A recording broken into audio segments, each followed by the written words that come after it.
Keep yourself in the loop of everything football on the Golden State Media Concepts Football Podcast. The latest news on and off the field, be it college football, Big Ten, SEC, Big 12, Pac-12, ACC to the NFL. We've got you covered. Listen to the Golden State Media Concepts Football Podcast.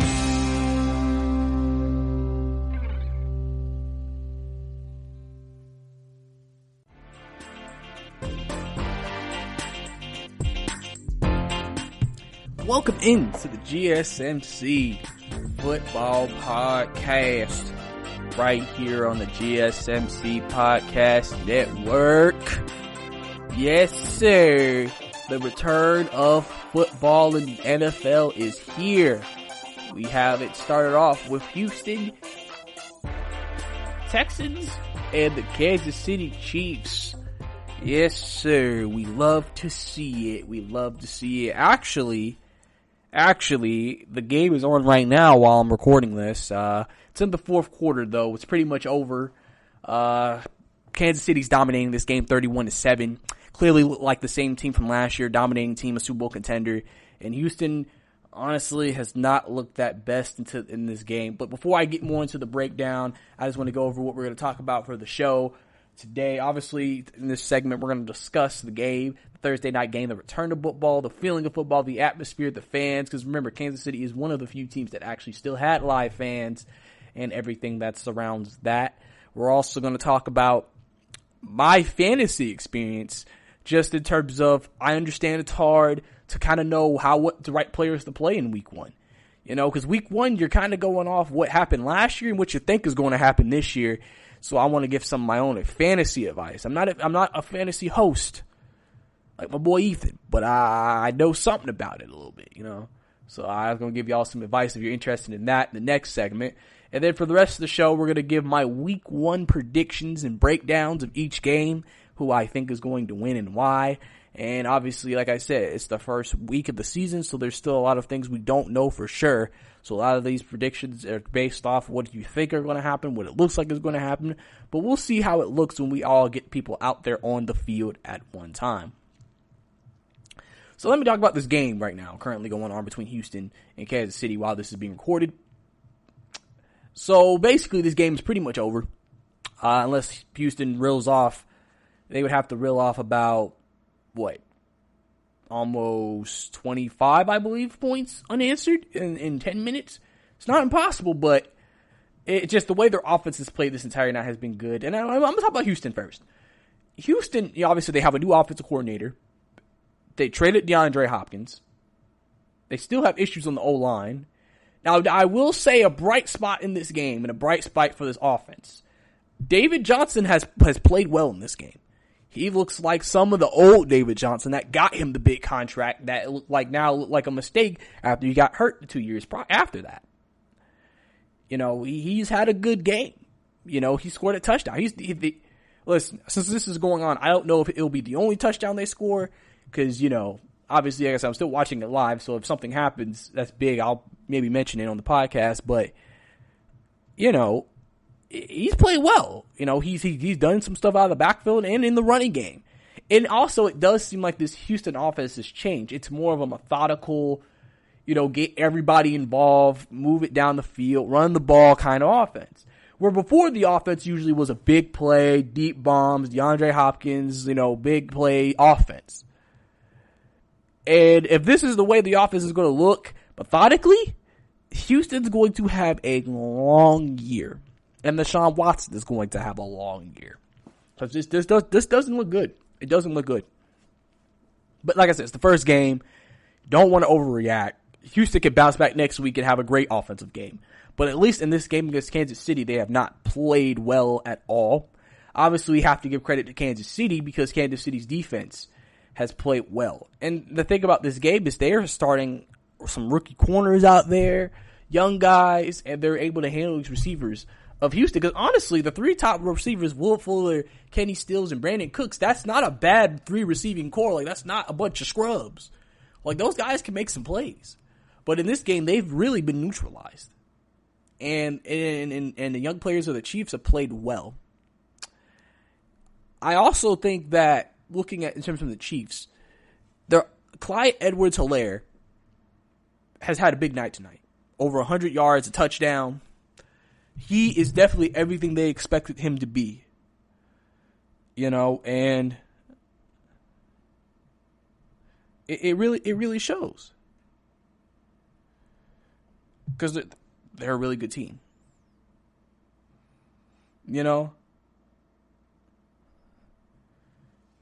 It's one of those things that kind of shows.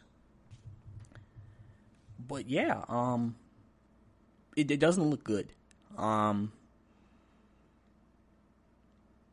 There's a lot of questions, I think, with Houston this year. Kansas City looks great. Like I said, Clyde Edwards-Helaire has looked great. Tyreek Hill hasn't even had a big game, but he did score a touchdown. But he really hasn't had that Tyreek Hill type of game that you expect. Travis Kelce's played well. I mean, honestly, Kansas City looks like one of the most unstoppable offenses we've ever seen. Because like they said, even through these last 2 years, but prior to this year, they really never had much of a running game.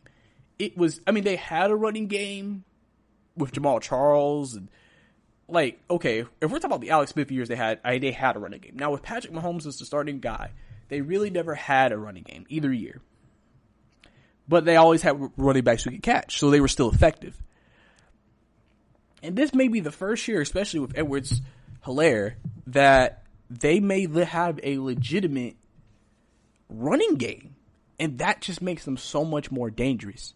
And they still have all their weapons. Sammy Watkins, Robinson, Hill, Hardman, Kelce. They still have all those guys that you have to account for. You can't just say, well, we could just game plan for him and take away everybody else. Everybody can beat you on the Chiefs, and they've done it repeatedly. And that's why the Chiefs have been one of the best teams in the NFL. And why they're projected to be a Super Bowl contender and projected by some people to have probably the best record in the league.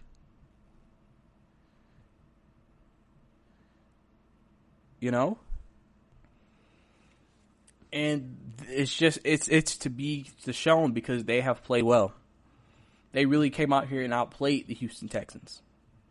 And it kind of looks like two teams that are going in two different projections in two different ways right now with the way they're playing. Like I said, it's week 1. You don't want to overreact. Things can still change. Players can still, teams can change it, flip it around. You don't want to overreact, so I'm not overreacting. But based off week 1, if this keeps up, it doesn't look good. And I think we should more not overreact to Houston than Kansas City because, Kansas City was expected to be good. So if they go out and dominate, it's like, well, this is to be expected. Houston was the team we weren't knowing without a DeAndre Hopkins and with a new offensive coordinator and a new defensive coordinator, how would they look this year? And like I said, they're not looking that great. If you want, I guess we're gonna do some live updating here on the podcast. The Texans did just score a touchdown. Deshaun Watson threw it to Jordan Akins. So if you're a Jordan Akins fantasy starter, if you started Jordan Akins this week or Deshaun Watson, obviously you just got some points there. But now it's going to be probably 14-31 if they kick the extra point, or they might go to 2. I don't know, but so obviously they're trying to get back into the game a little bit. There's only 7:15 left. They're going for 2 here. I guess you could say this is live commentary on the podcast. You know what we do here. So it's just kind of funny, but yeah. So obviously the 2-point conversion was incomplete. So it's 31-13 Kansas City with 7:15 left to go in the fourth quarter. And like I said, for the most part, this game is pretty much over. I don't see Houston being able to come all the way back down and make the comeback here. But definitely, obviously, you're going to try.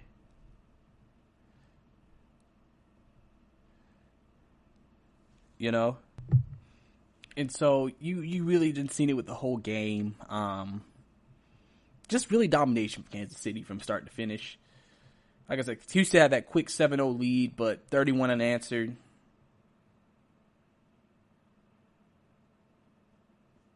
And it shows. It really does. So hopefully, you'll see both teams play better. Because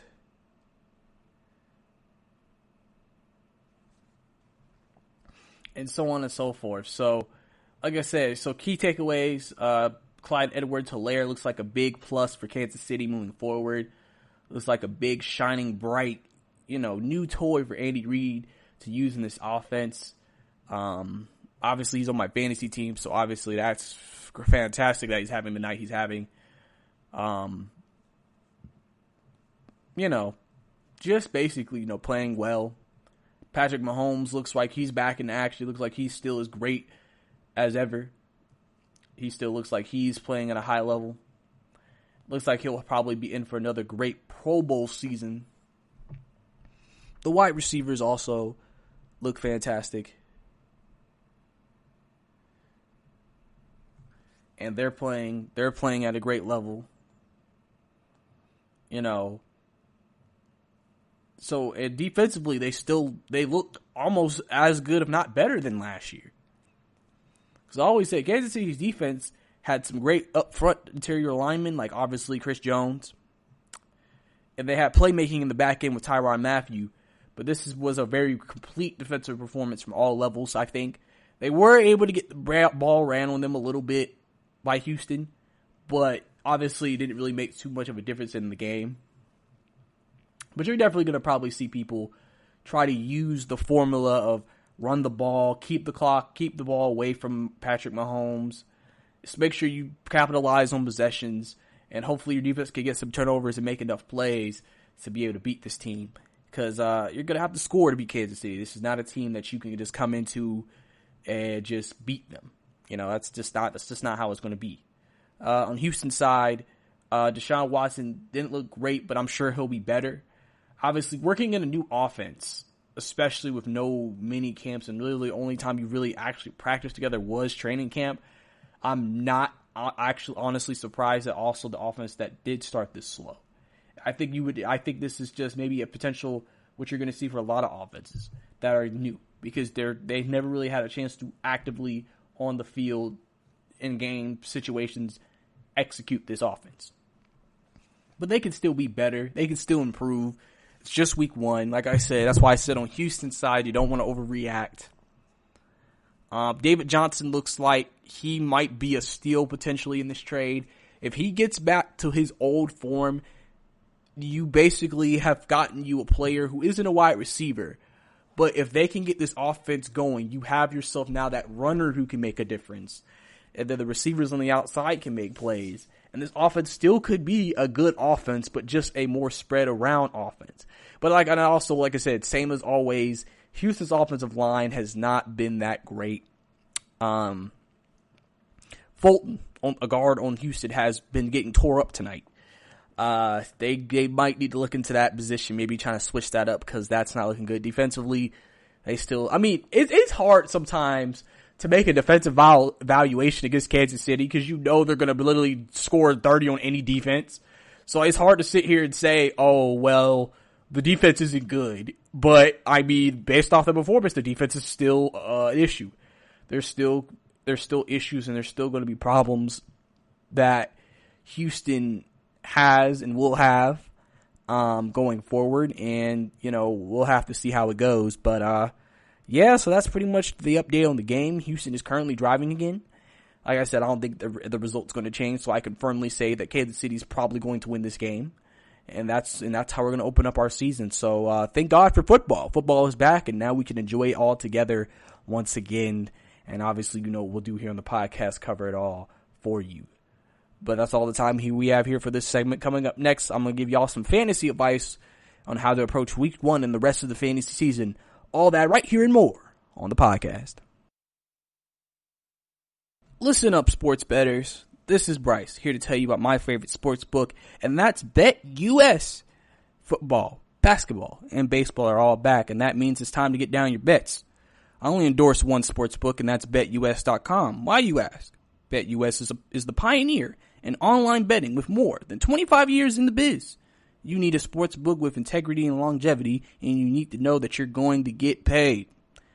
You need a sports book that's going to offer everything, including live betting, MMA, golf, horses, esports, entertainment, and all kinds of crazy prop bets and futures.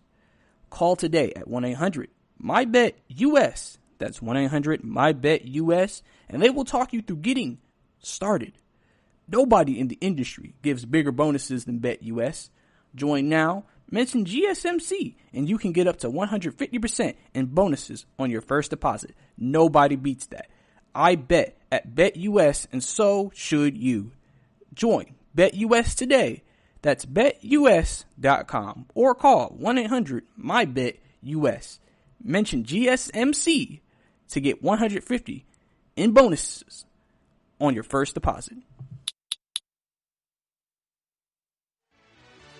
Are you looking for help for your fantasy football team? Check out the GSMC Fantasy Football Podcast. Get today's best advice on who to start, who to sit, even who you should draft. From sleeper picks to red hot lineups, they got it all covered for you. That's GSMCpodcast.com/fantasy-football-podcast. We'll cover traditional leagues, dynasty, PPR, even IDP leagues. When you need fantasy help, there's just one show to hit up. Don't forget to like them on Facebook and follow them on Twitter. Visit GSMCpodcast.com for more info.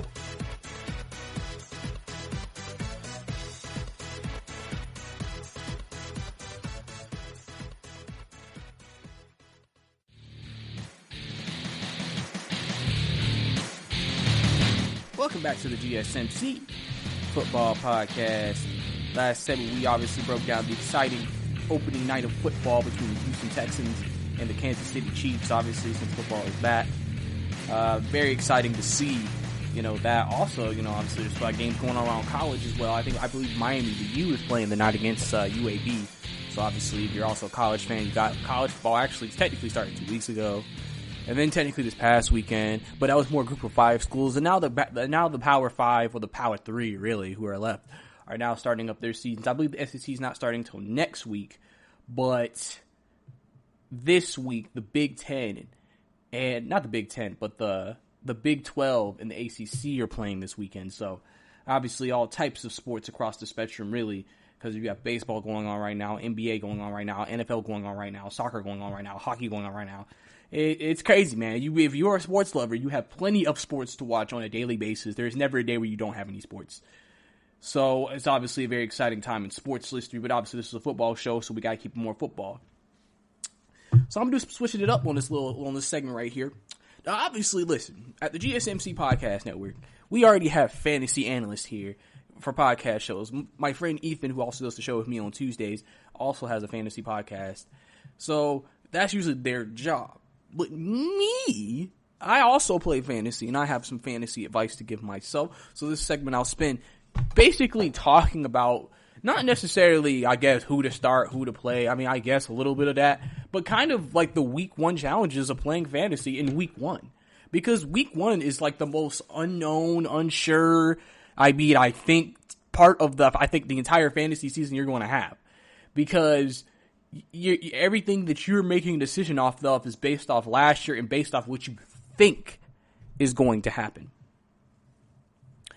When I made my fantasy team this year, a couple of the guys that I drafted, I drafted them, and they may have been drafted higher than than they would say in most draft boards, but I drafted them because I think they're going to ended up being very valuable to me, because of what I think is going to happen. For example, a guy I drafted as my tight end this year, Hayden Hurst, obviously former, I believe, high round draft pick by the Baltimore Ravens. Obviously, Mark Andrews became the main tight end there, so he was never really able to break out like he, I guess, was expected to. So obviously, he was traded to Atlanta after Atlanta lost Austin Hooper.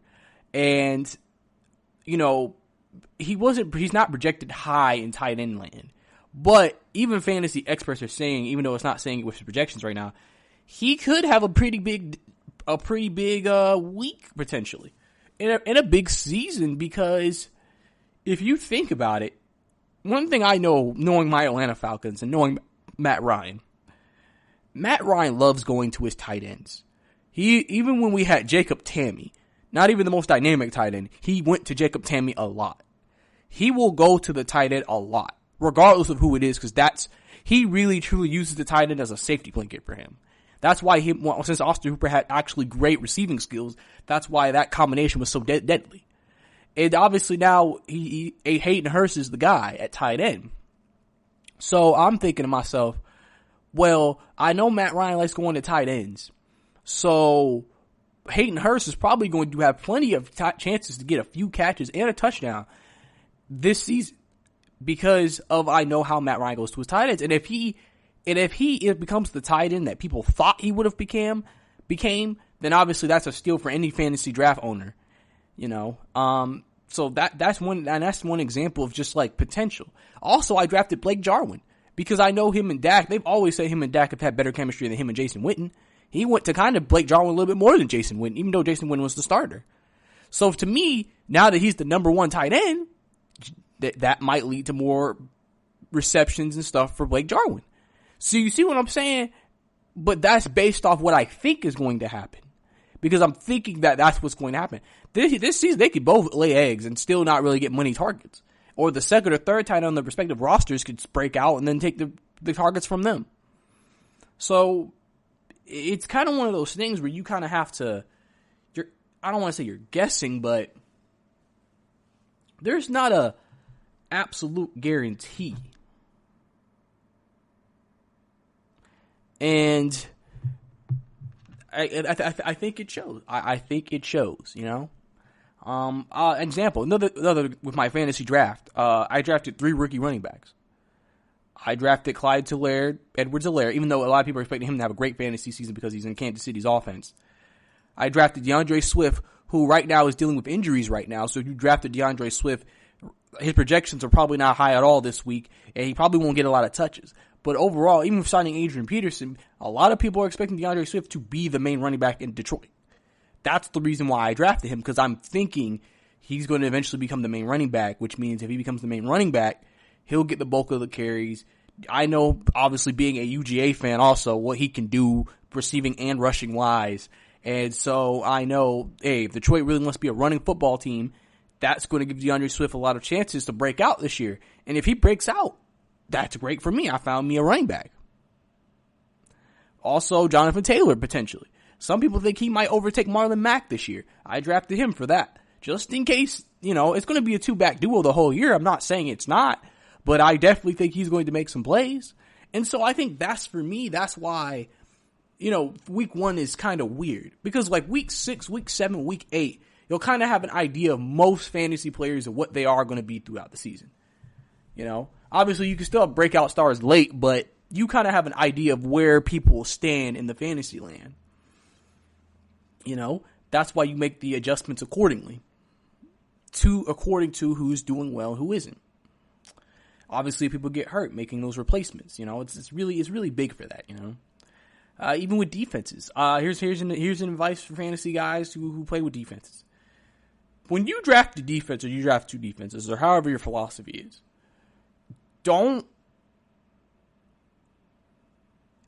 best advice I got was never stick with the same defenses. Unless you have like a top 5 defense that really does go out there every week and shut people down and get turnovers, you probably should constantly, fluidly keep changing defenses week per week. Because eventually throughout the season, you're going to know whose offenses are not that good. And so you're going to know, hey, if I put in this defense, even if it's the defense that's not known for being great, but they're playing a very atrocious offense, even though that could be risky, you can kind of say, I can take that chance, and if they do what they're supposed to do, I got to steal on the defensive end. Remember, in most fantasy leagues, the defensive set is 10 points to start, and then your defense is basically battling to either keep you at 10, not let you lose too many of the 10, or potentially, if they have a great day, go above 10, which is more points for you. And so obviously that's a big part of the whole fantasy decision making. Be very fluent with your defenses. Don't be stuck like, well, they have a good defense, I'm riding the season out with them. Because you don't know how a defense is going to turn out, especially in week 1. Plus, it's easy, and another piece of advice. Whatever happens in week 1, don't overreact. if that quarterback you drafted didn't have a good week one, don't think he's absolutely trash now for the whole year. Don't think that. That's not what you need to be thinking. You need to, the matchup might have just not been good for him. I always like to say I give you a couple of games, 2-3 games. Unless I have a better option or an option on the bench that I feel like has a better matchup that week, I'll stick with you. And if you do well for me, because you might bounce back next week and it's like, it's a great idea. I didn't overreact. I didn't say, oh, he didn't do well in week one. I got to get out of here with him. You know? I think you definitely need to, you know, kind of be very, very, you need to be very sure, I would say, about making decisions like that, you know?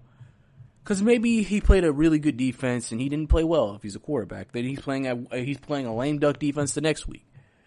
I understand, you know, hey, he struggled. How do I not know that's how he's going to be for the rest of the season? But like I said, it's week one. You can never really truly tell how someone's going to be in week one. It's one of those things that you kind of have to just go out there and see and just see how it goes. You know? So obviously that's extremely important, you know, moving, you know, with your fantasy life, is that you don't want to be too quick to make decisions. You don't want to be too quick to overreact to something, you know? Because if you do, you could actually put yourself in a worse position. Now the player that you replaced him with didn't play well, and then the guy that you wanted to overreact to bench play well. You know, and listen, there's guys who are going to frustrate you in fantasy. Do we remember what Mike Evans did last year? I had him on my team last year. I thought I was great. I had Julio and Mike Evans. And remember, for the first, I want to say 3 weeks of the season, Mike Evans didn't do anything. And so after 3 games, it was like, well, I guess Jameis and him don't have a good connection. And then as soon as I actually traded him, that was the funny part, for another player that I needed, and then he had a breakout game. Luckily, the person I traded him to did not play him that week. But that's sometimes how you're going to have players like that. Up and down. The key for me when I won my championship last year in fantasy is I was able to find the most consistent players. And sometimes it's players that, like I said, don't break out till late. Like the key, honestly, for me winning last season was 2 players, Ryan Tannehill, A.J. Brown.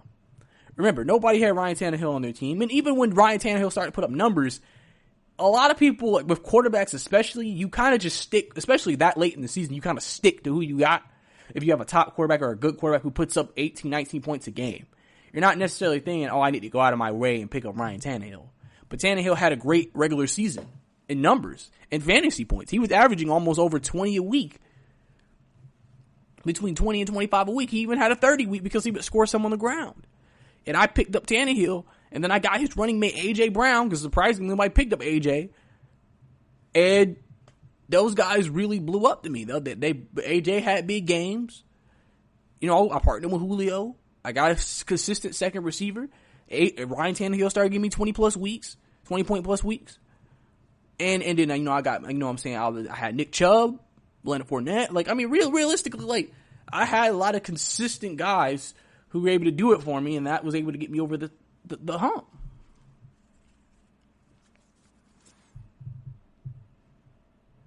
And that's kind of how a fantasy season got to go. It's going to be very fluid. There's going to be a lot of changes, but you also got to know when not to make a change. And just, you know, looking at matchups, it's almost like you kind of, in a way, fantasy makes you have to know football.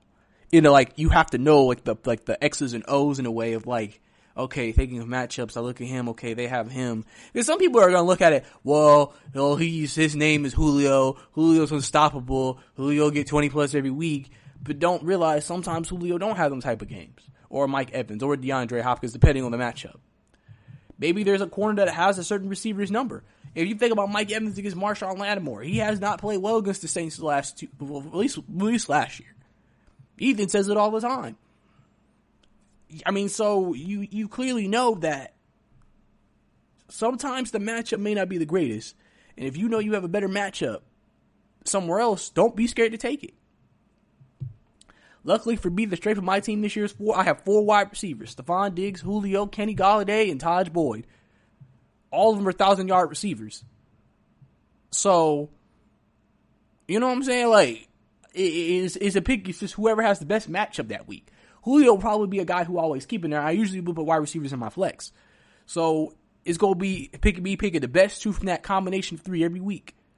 Right now, my biggest decision is Stephon Diggs or Taj Boyd. I think both are going to be number one receivers, honestly, for their respective teams. So it just depends on who do I trust more. It's something I have to wait out and see. That's why week one, you don't want to make any decisions. If Stephon Diggs doesn't get a lot of targets, maybe I do need to look into maybe getting into a Taj Boyd. If he gets a lot of targets from Joe Burrow, then that's a part of it. But Stephon Diggs could still also have big games in the future. So it's something that you don't want to make any wild decisions on, and you just want to kind of go ahead. But yeah, so I guess that's some fantasy advice from me. So I mean, like I said, this ain't a fantasy football show, but I know a little bit about something. So hopefully I was able to help you guys out there who has fantasy leagues and are trying to figure out what to do with your team with some of the advice, at least going into week one and how to approach week one and moving forward into the season. But that's all the time we have here for this segment. Coming up next, we're going to preview week one games. For the rest of the show, stay tuned.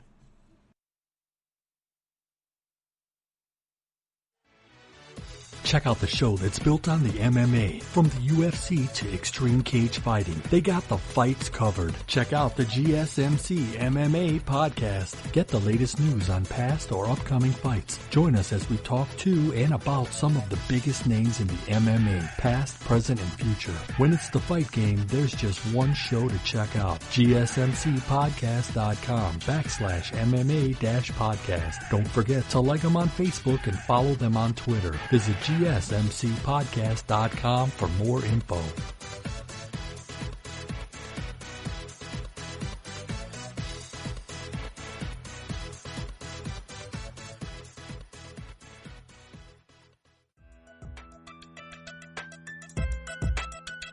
Welcome back to the GSMC Football Podcast. Last segment, I basically had a whole segment on fantasy, like just my advice going into week one, my thoughts on your week one rosters in terms of just general rules and things that you need to think about and then progressing into the season. I want to give some of my advice from playing fantasy.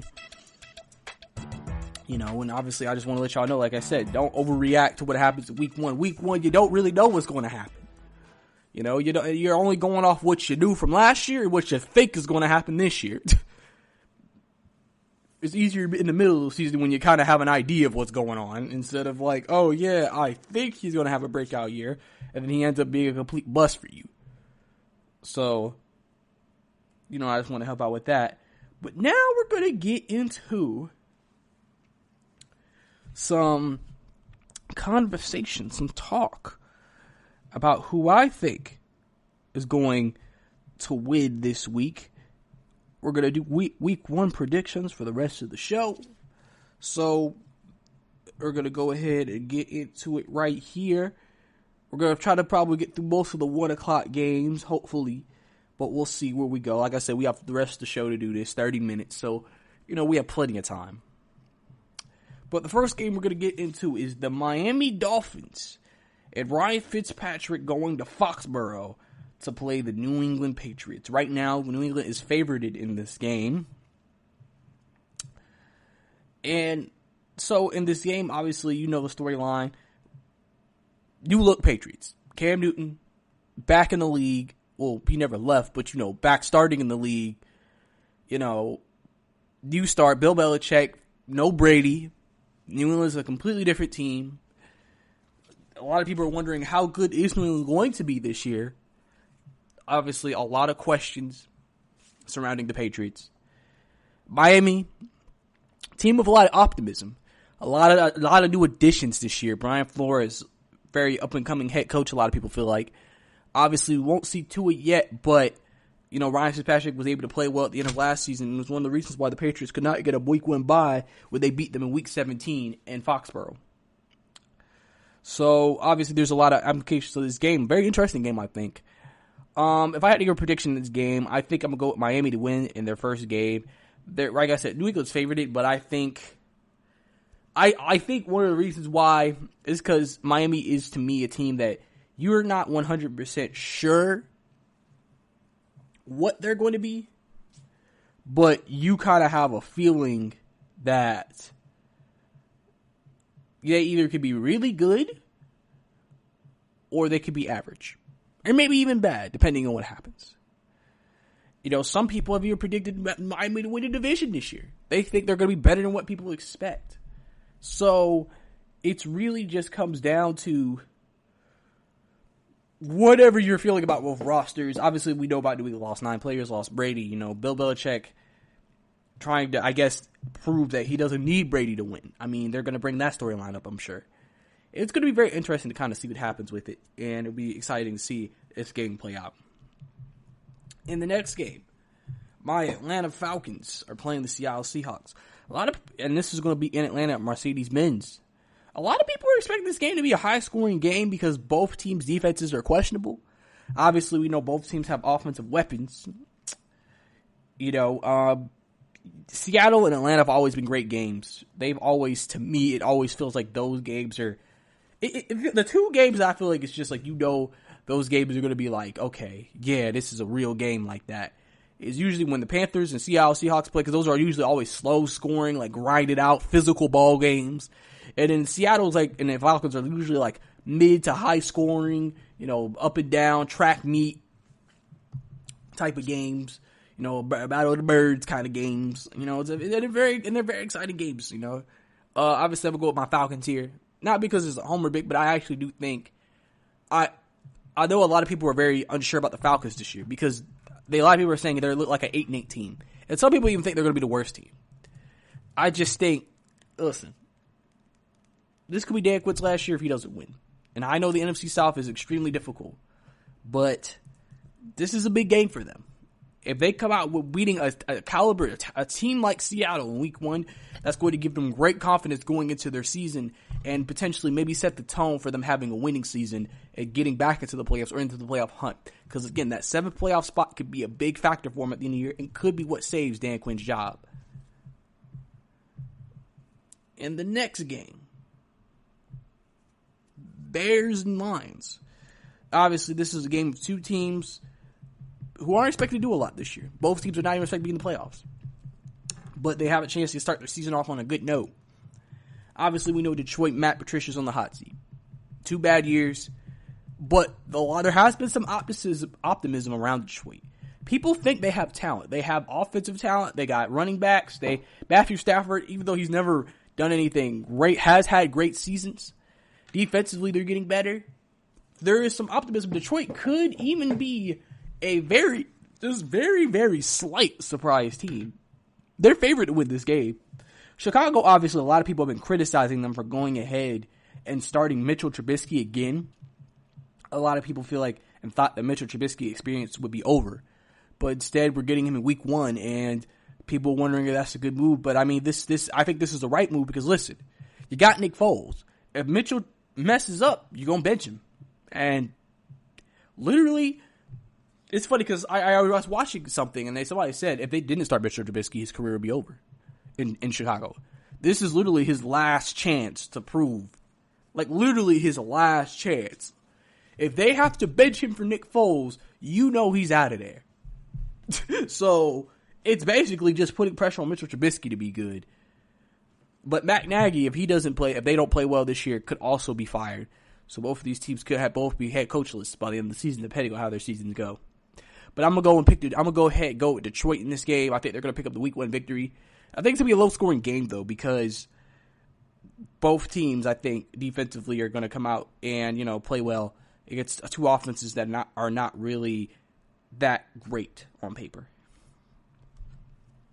In the next game, the Cleveland Browns and the Baltimore Ravens. A lot of people are looking forward to this game because this is big because we remember what happened last year.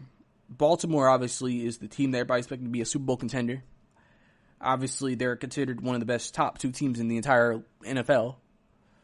And so a lot of people are expecting big things from Lamar Jackson in his second full year as a starter.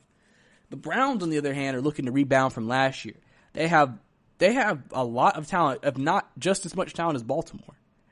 It's just they haven't been able to put it together, their franchise history. Kevin Stefanski is been duty putting it together. You know, they have talent all over this offense. This easily could be a shootout if the Browns come out and play the way they should. In in this game, I think I'm going to go ahead and go with the upset. I think Cleveland's going to beat Baltimore in this game. I know it's going to shock a lot of people, but I think that Cleveland is coming out to make a statement. If Cleveland plays the way they could and should play, I think they're going to be able to get that upset. I think they're going to be able to squeak it out against Baltimore. But at the same time, don't look at that if Baltimore loses like, oh, their season's going to be doomed. Listen, we've seen great teams all the time lose week 1 and then go and win 6 straight. And now they're 6-1. So I'm just saying that there's a bit of a chance for that, especially with, like I said, you're kind of going to a week 1 that's different. You didn't have preseason. All you had was camp. You don't know where both teams are. And basically it's about who's the most prepared, who's most on page, and that could be the difference between winning and losing. In the next game, we have the Colts and the Jaguars. Obviously a game that you may not hear a lot of people tune into. But we have some storylines in this game. We have Phillip Rivers starting at quarterback for the Colts. Obviously getting a chance to come back in a new regime, new team, new everything, fresh start, and show basically everybody that he's not washed up. So I think that's going to be the big thing, right there. Obviously Jacksonville, we look at them as the rebuilding team here. Gardner Minshew coming in there. Like I said, I feel bad for Gardner Minshew. It does feel like to almost a certain extent that maybe he's not being put in the best position to win. And you never want to feel like that as a team, that you're not being put in the best position to be successful, because it kind of can it makes you come into the season and be like, should we even play hard? Should I risk myself knowing this team isn't going to do anything this year? I mean, you never know. Jacksonville could shock the world. Remember, the AFC South is not a barn burner division where it's like, wow, you got so many great teams. It's kind of like you have average teams and you have maybe like that one good team. So if they could be average, that's still good enough to compete in the AFC South. So I definitely don't think we should rule it out. But I think in this game, I'm going to go with the Colts here. I think the Colts are going to pick up the victory against Jacksonville. I think they're going to get a lead, and then they're going to really run the ball with Taylor and Mack, and that's going to be what takes them home in this game. In the next game, Philadelphia and Washington. I think, listen, Eagles got a couple injuries, but I think, most of their weapons are back. Carson Wentz, I think everybody's ready to go. I think they're going to pick up the win here. I think that Washington, obviously Dwayne Haskins needs to, get back on the same track here, because this is a big game for him. If he can just play well in this game, that's important to me. He just got to play well. And that's going to be maybe a good, sight for him. But I think the Eagles are just the better team in this game. And I think they're going to show they're the better team in this game, and they're going to pick up the victory and beat Washington. Jets and Bills. Bills obviously in this game, coming out here balling. Going against the Jets. The Jets looked like before the opt-outs they could maybe be a team that might make some noise. Now you're kind of like, I'm not that sure. Because you're kind of looking at them and thinking, yeah, Sam Darnold, they have maybe some weapons they can work with, but defensively is what the Jets have really carried their hat on the last few years, and I don't know how good their defense is going to be. And I think this could be a great game for a breakout from Josh Allen and Stephon Diggs to really get that combination together. I definitely can see them taking a couple of deep shots in this game to Stephon Diggs, trying to get some big plays over the top and getting the Jets behind early, making Sam Darnold have to throw the rest of the way. So I'm going to go with Buffalo in this game. I think they're going to be a pick of the win and definitely cause some trouble for that Jets defense. Packers and Vikings. Obviously, big divisional matchup in the NFC North. Both of these teams heated. I guess you could say it's like a heated rivalry. Rodgers, Kirk Cousins, Dalvin Cook, Aaron Jones, Devontae Adams, Adam Thielen. This game's going to come down to who's going to be the most physical and who's going to make the most plays on the defensive side of the ball.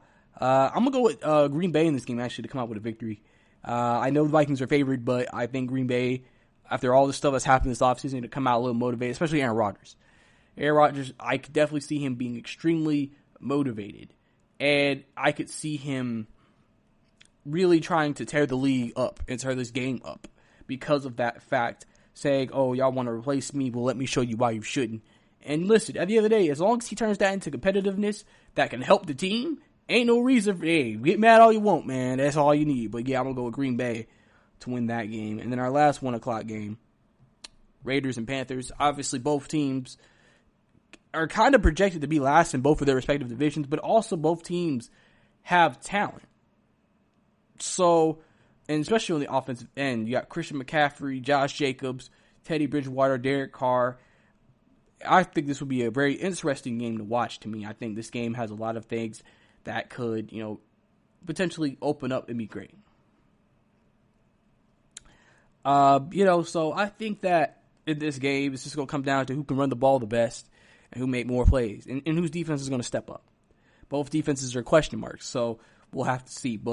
And both defenses are also very young. But if I had to go in this game, I'm going to go with the Raiders, Las Vegas Raiders, to go get the opening night day win and ruin Matt Rule's opening debut as a Carolina head coach.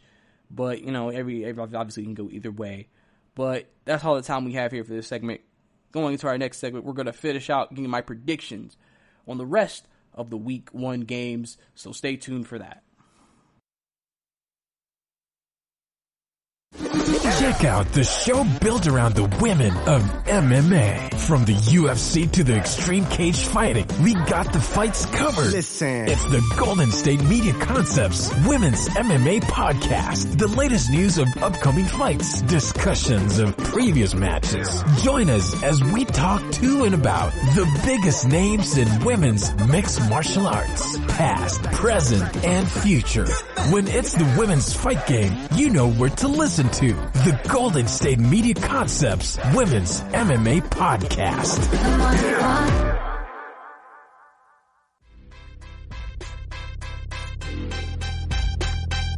Welcome back to the GSMC Football Podcast.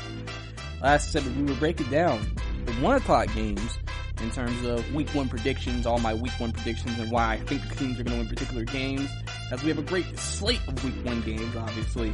So obviously that's very exciting to talk about, as football is back, as we already talked about, with Houston and Kansas City. Very exciting, great game, everything on top of that. So obviously good stuff, great stuff. We love to see it. We love to see it. Before I continue on my predictions, I got to give you a couple of stories, obviously, what's going on. Just some stories maybe I think you might be interested in as a base of fans, listeners. And we're going to go ahead and get into it. So obviously, as you know, the Broncos, even though we haven't talked about this, so basically this is basically 2 news reports in one. So Von Miller looks like he'll be out for the season with a broken ankle-ish, something down lower extremity, right? And so they said it's kind of like a freak injury. He suffered in practice. It looks like he might be out for the season. They're not saying that he definitely will be, but they say there's a good chance he might be. So obviously they now have a hole on the other end, and then they're looking for somebody to rush the passer. So they went after and started to talk to actually former Packers and Rams linebacker Clay Matthews. And they were discussing a deal, but it ended up falling through. And the reason why it actually made me interested. So obviously the Denver Broncos reached out to free agent linebacker Clay Matthews as a potential replacement to Von Miller, but they were unable to come to a contract agreement. Ryan Williams, Matthews' agent, confirmed the talks to NFL Network, and reportedly the Broncos were told the linebacker didn't want to play in 2020.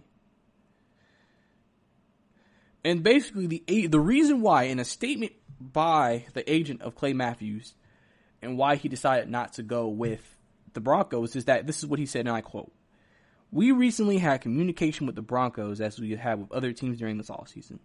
We were under the impression that communication would remain private, but since it did not, let me be clear, we were unable to come to an agreement with Denver, but Clay remains open to playing in the NFL in 2020, provided it's the right one for him and his family." So obviously, that's pretty big there.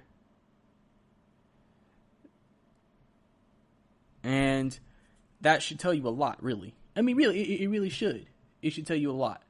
Because it lets you know the situation, it lets you know where we are, it lets you know where people are and stand. And obviously, they thought they're going to be able to have this conversation privately, but obviously since it got out, they weren't happy about that and said, well, if you're not going to keep it private, then I guess you're not going to have us. I guess we're going to go ahead and just decide to dip out of there, and we'll see you another time. So, obviously, that could be a big loss for Denver. And then this last story, the Vikings put Pro Bowl defensive end Donnell Harmer on the IR and will at least miss 3 games to start the season. That's because he has a neck injury that they want to give him more time to rest and also be able to get some guys in there. So obviously that's going to be big to make sure that he gets back and healthy because he was their leading sack guy. And they need his pass rushing if they're going to definitely be able to make a run and still be great defensively like they have been in the last few years. And the last story before we get into the predictions, Jaylen Ramsey is now the highest paid cornerback in NFL history with a 5-year, $105 million extension. Jaylen Ramsey getting paid big money to shut down wide receivers. And now that he's gotten his money, we'll see if he can go and back it up on a day-to-day basis. So we're very excited for Jaylen Ramsey getting his money, getting paid. Yes, sir. Can't be mad about that. So there you go. This is some stories initially that's going on around the league. Obviously, I can't give you every injury report and everything like that here, but we don't have enough time. But I can give you some decent stories that I think is happening around the league and stuff. So obviously, that's really cool to see that. But now we're going to get back into my week 1 predictions. Start with the 4 o'clock games going all the way to the end of the Monday night games. First game, we got Chargers and Bengals. Obviously, this game could have been the battle of 2 rookie quarterbacks, but Tyrod Taylor is going to get the start. So it's Joe Burrow's debut against the Chargers, who Tyrod Taylor and that squad. Obviously, I think when you look at the 2 teams here, both teams have plenty of talent, I think, offensively especially. Obviously, the Chargers are probably a better defensive team than the Bengals, but we don't know what the Bengals will look like this year. A lot of people are expecting the Bengals not to be that good. I think they can maybe be better than expected. Honestly, I think this game's just going to come down to quarterback play. Whoever plays the best at quarterback to me. And then turnovers, obviously. That's a big factor in every game, but in this game especially. If the Chargers can get Burrow to turn the ball over and make it rough in his first start, I think they're going to have everything in place for them to go ahead and get the win moving forward. But, you never know. The Bengals might surprise some people. But in this game, I think I'm going to go with Tyrod Taylor to win the game. I think Chargers will get their first win of the season, start off on a good note. But I feel like Cincinnati, again, as long as they stay competitive in these games and play good, and play well, they have a very bright future ahead of them. So there's no reason to look down if they're not seeing it in the win column.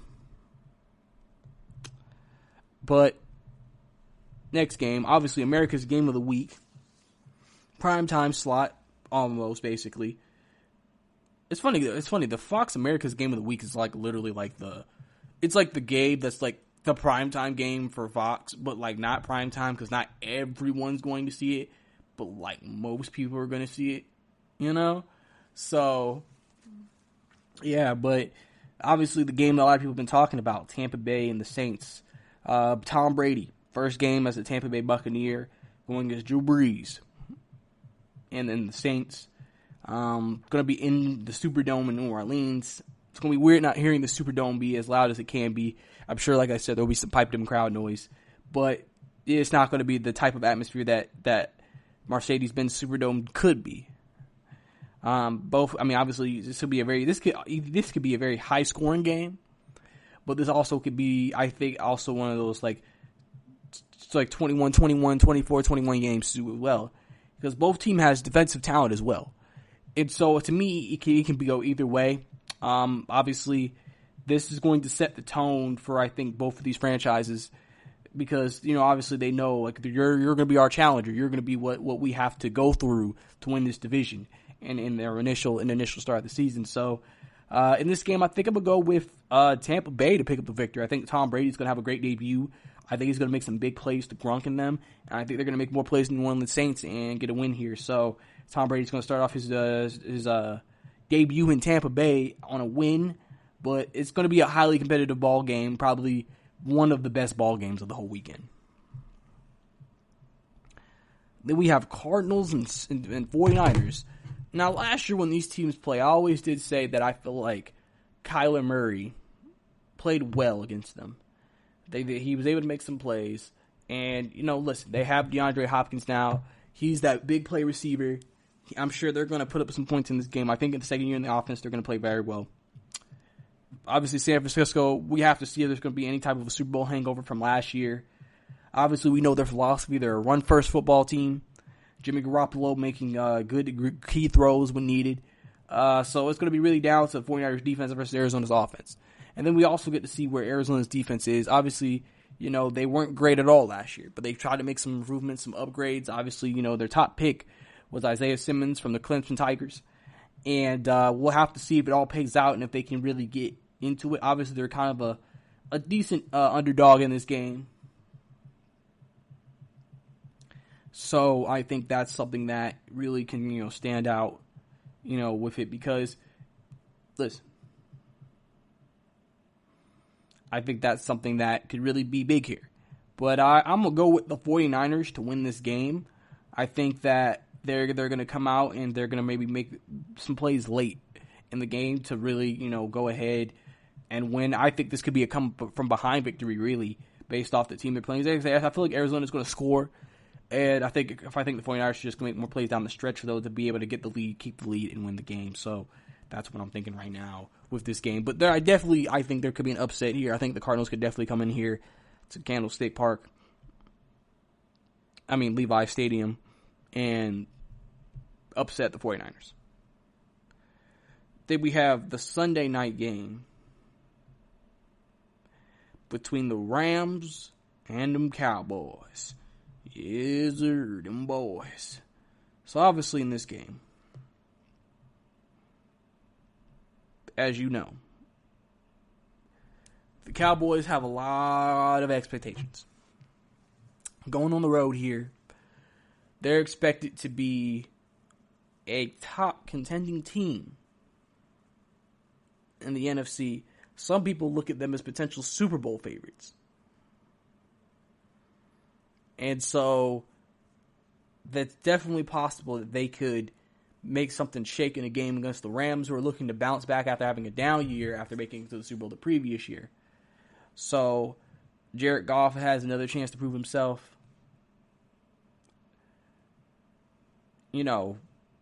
That's some new, like I said, Jaylen Ramsey just got paid. There's a lot here that can happen and change. And we'll just have to see if it all comes together, at the end of the day. So, we'll have to see if things just end up working out. But I think I'm going to go with the Rams. I think they're going to beat the Cowboys in week 1. I think they're going to, I think the Cowboys, like I said, are a lot of people's Super Bowl picks, but I think they're not going to be as good as you think. And I think week 1 might lower expectations, or at least calm them down if they get humbled in week 1 by the Rams. In the Monday night games, as we have our doubleheader on Monday night like they do week 1s. First game, Steelers and Giants. This is a very interesting game to me because we don't know how good Pittsburgh's offense is going to be. Even with Big Ben back, we don't know where he's going to be at. We don't know where this offense is back. Remember, this isn't the Le'Veon Bell, Antonio Brown, Ben Roethlisberger. This is Juju, who didn't have a great rookie year. James Conner says a lot of people may be an average back. We don't know what type of offense they're going to do. And obviously the Giants, we have no idea what they're going to be under Joe Judge. But what we know is they have offensive talent. Saquon Barkley is one of the best playmaking running backs and playmaking players in the NFL. They actually have a pretty good receiving core. It's just more about, can Daniel Jones really make the next step in his second year coming from Duke? And if he can, that's going to be big if they're going to beat the Pittsburgh Steelers. But we know Pittsburgh Steelers defense is one of the best in the league, and that's what's going to be really interesting in that matchup. Can Daniel Jones and the Giants handle that Pittsburgh defense? And the Giants defense has some guys too, so we'll have to see. I'm going to go with I'm going to go with the Giants in week 1. Again, I'm feeling a little risque, and I'm going to go with the Giants to upset Pittsburgh in week 1 on Monday Night Football and get a win and start Joe Judge's tenure as the head coach on a great note, beating a historic franchise and a great franchise like the Steelers. And then in the last game, we have Titans and Broncos. Obviously, like I told you, Von Miller's out for the year with an ankle. Courtland Sutton just injured a sports hernia. We don't know if he's going to play. So Denver's losing some key guys before their game. But Drew Lock's coming into this second year. Well, his first year as a full starter. And people are expecting some big things out of him. They got Melvin Gordon and Phillip Lindsay. They got Jerry Jeudy. and I believe KJ Handler. They got some guys, and we'll see. And then this defense is still supposed to be good even without Von Miller. So we'll have to see how they go against Tennessee. Obviously, Tennessee coming off the AFC Championship game. Denrick Carey getting paid. Ryan Tannehill getting paid. They have talent, obviously, on all levels of offense. Defensively, Mike Vrabel's a defensive guy. I think he's one of the best coaches in the league. I think he's going to get these guys ready. I think, this is going to be a very interesting matchup. I could definitely see this being a defensive game, to be honest. But I know a lot of people looked at Tannehill in the playoffs and said that's the real Tannehill. Remember, it's the regular season. As long as he's Tannehill, the way he played when he became starter, why wouldn't Tennessee be able to win this game? So it's going to be very interesting to see what happens in this game. I think we'll go with Denver, though, to still get up the win here and start off Drew Lock's first full season on a good note and get the win. So those are my predictions for week 1 of the NFL season. We'll see if you guys agree or don't agree. But that's all the time we have here on the podcast. Thank you for tuning in once again to the GSMC Football Podcast. If you love the show, don't forget to leave a review and subscribe. We definitely appreciate it. Also, don't forget to follow us on social media at GSMC_football on Twitter so we can interact and talk about all things NFL there. This is your host, Brice, signing out, saying have a good day. You've been listening to the Golden State Media Concepts Football Podcast, part of the Golden State Media Concepts Podcast Network. You can find this show and others like it at www.gsmcpodcast.com. Download our podcast on iTunes, Stitcher, SoundCloud, and Google Play. Just type in GSMC to find all the shows from the Golden State Media Concepts Podcast Network, from movies to music, from sports to entertainment, and even weird news. You can also follow us on Twitter and on Facebook. Thank you, and we hope you have enjoyed today's program.